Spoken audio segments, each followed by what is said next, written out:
ভোরে কলকাতায় বেপরোয়া গতির দৌরাত্ম্য। ময়দান থানা এলাকায় ইডেন হাসপাতাল রোডে দুর্ঘটনা, নিয়ন্ত্রণ হারিয়ে গাছে ধাক্কা গাড়ির। দুর্ঘটনায় আহত গাড়ির চালক।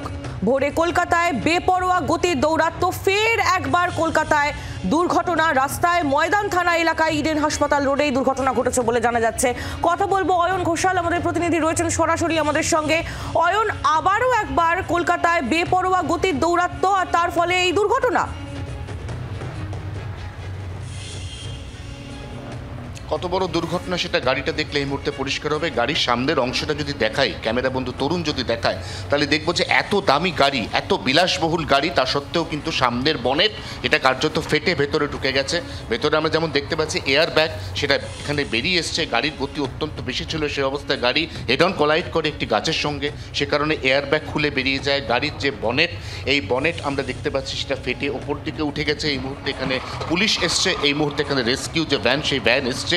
গাড়িটিকে এখান থেকে তোলার চেষ্টা হচ্ছে। অত্যন্ত ভারী গাড়ি, এই ধরনের গাড়ি, এই ধরনের বিলাসবহুল গাড়ি অত্যন্ত ভারী, এবং সেই কারণে এই অত্যাধুনিক যে মেশিন, এই মেশিনের মাধ্যমে গাড়িটিকে স্লোপিংয়ে তুলে তারপর সেটাকে সরাসরি তুলে ফেলতে হবে ওই চেসিসের ওপর। না হলে কিন্তু এই গাড়িকে সাধারণ যে সমস্ত অন্য গাড়ি দুর্ঘটনার কবলে পড়ে, সেই গাড়িগুলোকে যেভাবে রেকার দিয়ে লিফট করা হয়, এই ধরনের গাড়ির ক্ষেত্রে কিন্তু সেটা অনেক সময় করা সম্ভবপর হয় না।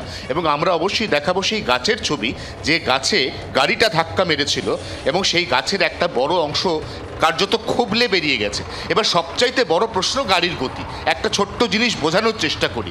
এদিক থেকে গাড়ি আসছে, এই গাড়ি আসছে রবীন্দ্র সদন, ভিক্টোরিয়া অর্থাৎ এসএসকেএমের দিক থেকে, এবং গাড়ি যাচ্ছে ওই দিকে অর্থাৎ ফোর্ট উইলিয়ামের দিকে। সেই গাড়ি এতটাই নিয়ন্ত্রণ হারালো, গতির ওপর চালক এতটাই বেকাবু হয়ে পড়লেন যে ধাক্কাটা মারল গাছে, এবং গাড়িটা দীর্ঘক্ষণ উল্টো দিকে অর্থাৎ এই দিক মুখ করে দাঁড়িয়েছিল।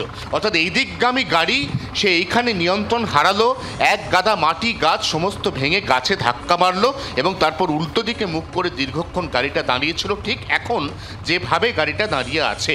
অর্থাৎ অত্যন্ত বেশি গতি না থাকলে কিন্তু এই ঘটনা ঘটা সম্ভব নয়। এই মুহূর্তে পুলিশ কর্মীরা এসছেন ঘটনাস্থলে, তারা চালকের সাথে কথা বলছেন, গাড়ির গতি কত ছিল জানার চেষ্টা করছেন, এবং তারপরে চালকের বিরুদ্ধে কোনো শাস্তিমূলক ব্যবস্থা দেওয়া হয় কিনা সেটাও কিন্তু দেখার বিষয়। অয়ন, চালক তার শারীরিক অবস্থা কেমন, সে কেমন রয়েছে?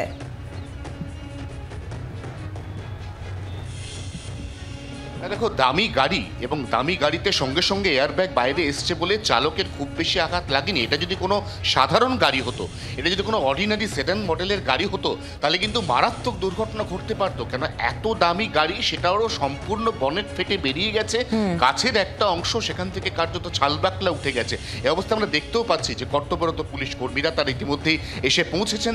তারা প্রাথমিকভাবে যেটুকু ফাইন্ডিং সেটা জেনেছেন, নোট করেছেন, এবং তারপর এই মুহূর্তে তারা চালকের এবং এই গাড়ির বিরুদ্ধে কি ব্যবস্থা নেন অবশ্যই সেদিকে নজর থাকবে। একেবারেই অয়ন, তুমি নজর রাখো। ধন্যবাদ তোমায়। অয়ন ঘোষাল আমাদের প্রতিনিধি ছিলেন আমাদের সঙ্গে। ভোরে কলকাতায় বেপরোয়া গতির দৌরাত্ম্য, সেই ছবি আপনাদের দেখাচ্ছি। ময়দান থানা এলাকায় ইডেন হাসপাতাল রোডে এই দুর্ঘটনা ঘটেছে। নিয়ন্ত্রণ হারিয়ে গাছে ধাক্কা একটি বিলাসবহুল গাড়ির, এবং গাড়ির যে মারাত্মকভাবে ক্ষতিগ্রস্ত হয়েছে সেটা আপনারা দেখতেও পাচ্ছেন এই মুহূর্তে ছবির মাধ্যমে আমাদের প্রতিনিধি তুলে ধরছেন। চালক অল্প বিস্তর আহত হয়েছেন, যেহেতু বিলাসবহুল গাড়ি তাই খুব একটা ক্ষতি তার হয়নি। তার সঙ্গে কথা বলছে পুলিশ। গাড়িকে সরিয়ে নেওয়ার প্রক্রিয়া ইতিমধ্যেই শুরু হয়েছে। কিভাবে এই দুর্ঘটনা ঘটলো পুরো বিষয়টাই জানার চেষ্টা করছে পুলিশ।